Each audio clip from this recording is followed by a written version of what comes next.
నిన్న భానుప్రకాష్ కూర్చొని రోజా గారినటువంటి మాటలను మీరు ఏ రకంగా పరిగణిస్తారో మీరు చెప్పాలని చెప్పి నేను కోరుకుంటున్నాను. ఇటీవల కాలంలో ఒక ప్రెస్ డిబేట్ జరుగుతూ ఉంది. సాక్షి ఛానల్లో ఒక డిబేట్ జరుగుతూ ఉంది.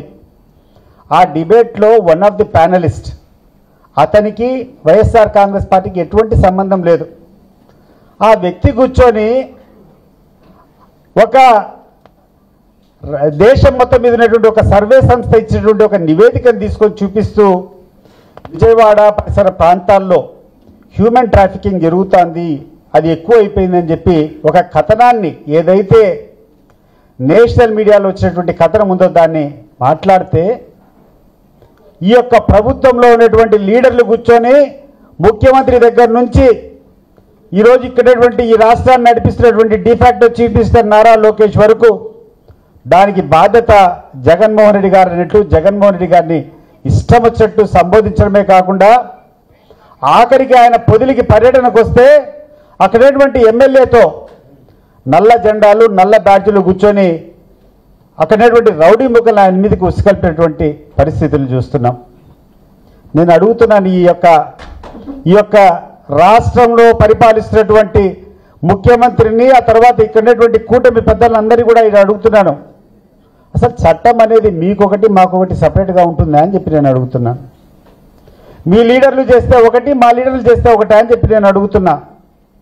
ఈరోజు లోకేష్ను ప్రత్యక్షంగా నేను అడుగుతున్నా, నువ్వు ఆ రోజు కూర్చొని విజయవాడ చుట్టుపక్కల ఉన్నటువంటి ఆ యొక్క ఆర్టికల్ వచ్చిన దాన్ని పెట్టుకొని చూసుకొని అదంతా మా నాయకులకు అంటగట్టి నువ్వు మాట్లాడావే, నీ మామ బాలకృష్ణ ప్రాతినిధ్యం వహిస్తున్నటువంటి హిందూపూర్ నియోజకవర్గంలో ఏం జరుగుతోంది? నీకు సంబంధించినటువంటి తెలుగుదేశం పార్టీ నాయకుడు ఓపెన్గా కూర్చొని హెల్త్ డిపార్ట్మెంట్లో పనిచేస్తున్నటువంటి ఒక కార్మికురాలకు ఫోన్ చేసి మా లీడర్ యొక్క వాంఛ నువ్వు తీరుస్తే తప్పితే నిన్ను ఉద్యోగంలో కొనసాగించాలని చెప్పారు.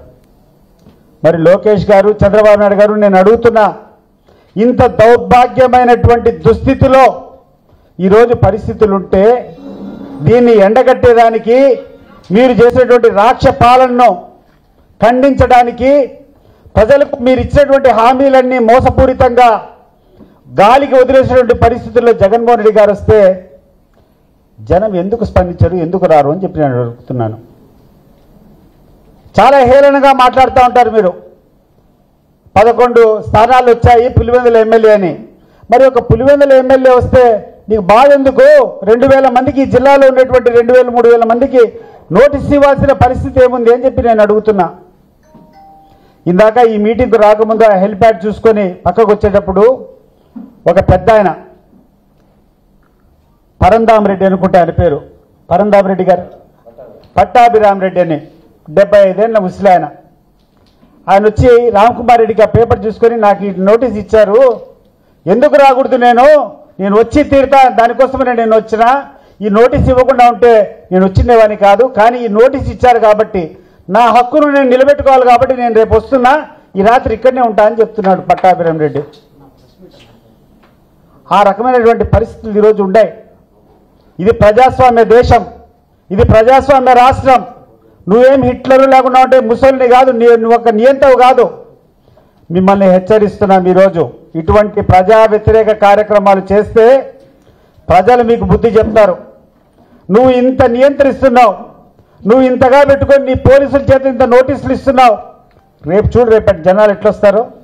రేపు జనాలు వస్తారు అంటే దానికి కారణము మీరు చేసుకునేటువంటి దౌర్భాగ్యం, మీరు చేసినటువంటి ప్రజా వ్యతిరేక కార్యక్రమాలు, మీరు ఆ రోజు ఎన్నికల్లో ఇచ్చినటువంటి హామీలు నిలబెట్టకుండా ఈరోజు మీరు వ్యవహరిస్తున్నటువంటి తీరుకు వ్యతిరేకంగా ఈరోజు పెద్ద ఎత్తున జనాలు వస్తారు.